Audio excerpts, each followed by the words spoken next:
ফকির যদি ভিক্ষা চাওয়ার সময় একটি কথা বলে ফেলে, এই কথাটা বলার সঙ্গে সঙ্গে আপনি ফকিরকে কখনোই খালি হাতে ফেরত দিবেন না।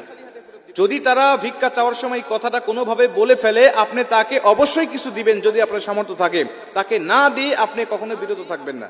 কারণ বিশ্বনবী বলেছেন, যদি কোনো ভিক্ষুক, কোনো সাইলকারী কোনো ব্যক্তির কাছে এই কথাটা বলে ভিক্ষা চায়, আর যদি সে ভিক্ষা না দেয়, তাহলে আল্লাহ পাকের লানত পড়বে ওই লোকের উপরে। ও না দেওয়ার কারণে তার উপর লানত পড়বে, সে গুনাহগার হবে, সে পাপী হবে।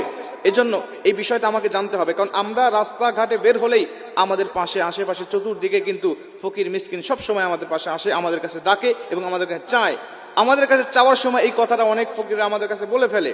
আমরা অনেক মানুষ আছি তাদেরকে দেই না, বরং দেই না তো অনেক মানুষ আছে তাদেরকে এতটা কষ্ট দিয়ে কথা বলে, যে কষ্ট পাওয়ার পরে অনেক ফকির আছে যারা প্রকৃতপক্ষেই অভাবী, যারা খুব কষ্টে পড়ে, দুঃখে পড়ে আসছে, মানুষের কাছে হাত পাচ্ছে। এদের কাছে যখন কোনো মানুষ গালমন্দ করে কোনো কথা বলে, তারা দু চোখ দিয়ে শুধু পানি